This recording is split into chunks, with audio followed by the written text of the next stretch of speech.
Hi, boys. My name's Richard, and by day, believe it or not, I am a teacher. I'm a friend of Alfie's parents, and I'm going to be reading Chapter 2 from Wolf. Eric sat at the top of the stairs. He had sniffed around for other chocolate buttons without success. He'd been tempted to try his luck in Emily's room, her door was ajar as usual, but decided not to risk it. Besides, the prospects weren't good. Emily dropping her sweets was common. Emily leaving them was rare. Now Eric cocked his head to one side. From the room below he could hear the television. In the kitchen his dad was making supper. There was a smell of coffee and cold meat. Eric felt his mouth watering, and all at once came to a decision. He would tell his mum and dad that was the thing to do. After all, it wasn't as if he'd done anything wrong. Wrong had been done to him. Eric began to go downstairs. The thought occurred to him, I wonder what's on. And then, perhaps I can stay up since I'm a dog. But going downstairs isn't easy for a dog, especially an inexperienced one.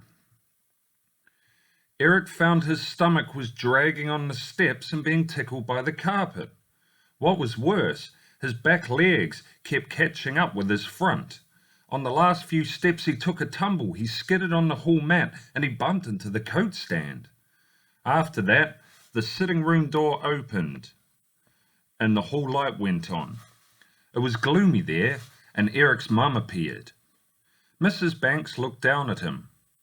"Charles," she called, "we've got a dog in the house." A moment later Mr. Banks appeared in the kitchen doorway. He saw a worried-looking Norfolk Terrier on the hall mat. Mr. Banks knew about dogs. He was a postman, remember? He crouched down and held out a hand. "Now then," he said, "how did you get in?" And Eric peered up at his parents. He was surprised to see just how enormous they were. Their feet were huge, their heads were up near the ceiling, and he was surprised that they didn't know him. Of course, there was a good reason for this, but even so. Eric advanced towards his father's outstretched hand and began to speak. I didn't get in, Dad. It's me, Eric. I've turned into a dog." Well, that's certainly what Eric meant to say. It's what was in his mind. However, what came out was just a string of barks and yelps. Eric tried again, but it was no use. The trouble was, he had the brains of a boy, the thoughts of a boy, but the vocal cords of a dog.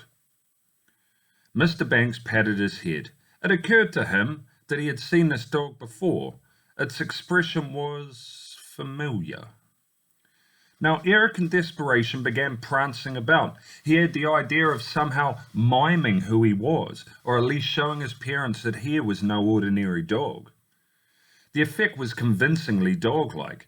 Mrs. Banks patted him also. "Oh, it's almost like he was trying to tell us something," she said. She was a good guesser too. Unfortunately on this occasion, not good enough. "Yes," said Mr. Banks. "Perhaps he's trying to tell us how he got in." He took hold of Eric by the scruff of the neck and started leading him towards the door. "Come on, out you go." Eric didn't like the sound of this. He barked and whined. He dragged his feet. "Shh," said Mrs. Banks. "Bad dog, you wake the children." "I am the children," barked Eric. "Or one of them, or I was." And he struggled on a little longer. Then, sensing the hopelessness of the situation, he could hardly bite his own father, Eric gave up. He allowed himself to be led from the house and down the front path. Mrs. Banks went on ahead and opened the gate. Mr. Banks pushed him out onto the pavement.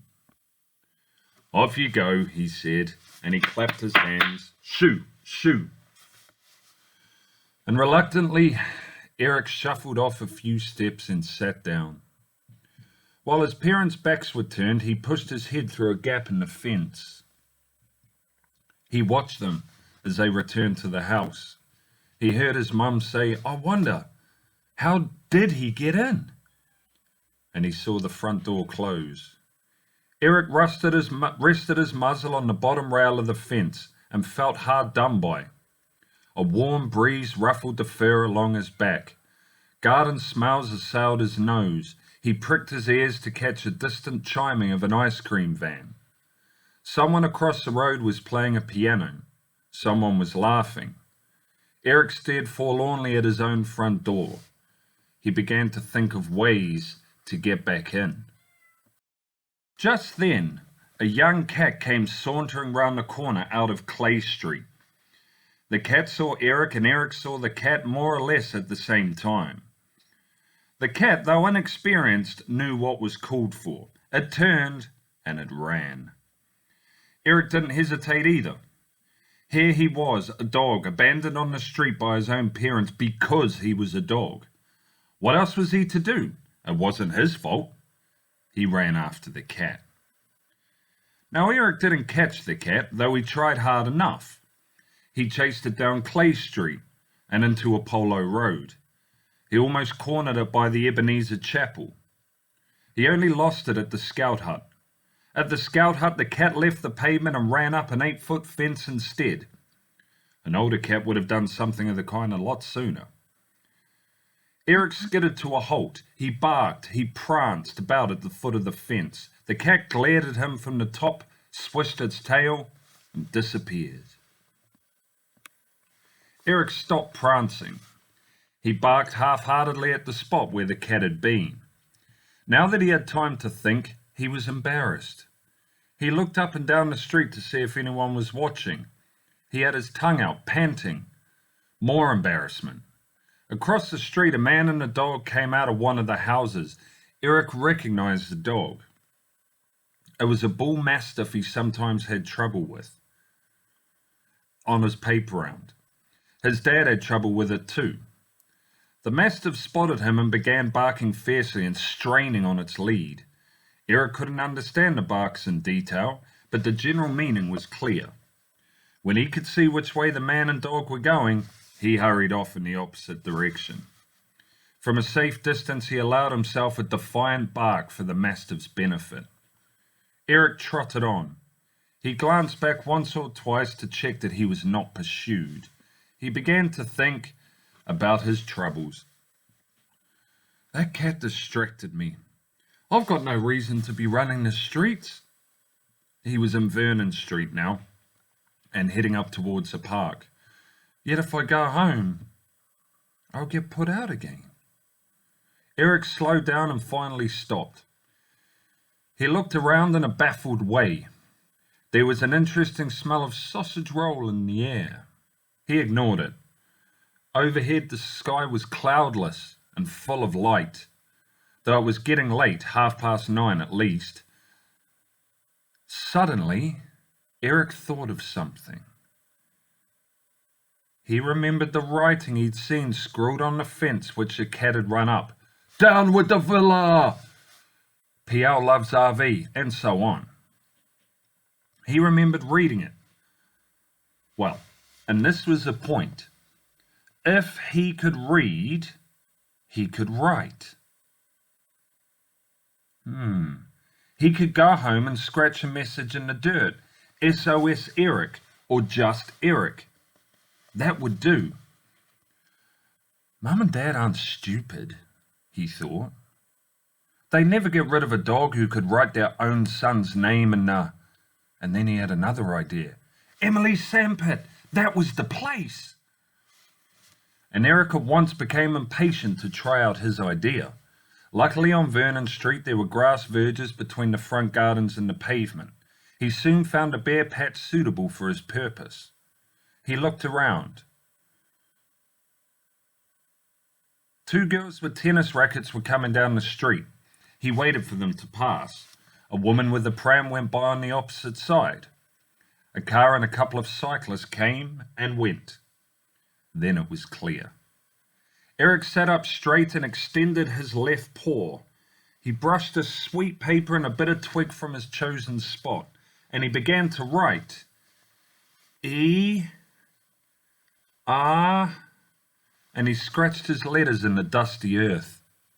It reminded him of the sand tray at Mrs. Parry's play school years ago. It's going to work, he thought. E-R-I-C. I can do it. When he'd finished, Eric put his head on one side and stared at the result. Needs to be neater though, that R's no good. He scrubbed out what he had written and began again. He became for a time engrossed in the quality of his writing, and if Mrs. Jessup, she was his teacher, could have seen him then, Eric was not always so particular, you see. All of a sudden he was aware of being watched. He heard a voice say, "Here, Jack, come look at this dog." And from the nearby garden a large woman was peering at him over a hedge. She had her hair in rollers and was holding a watering can.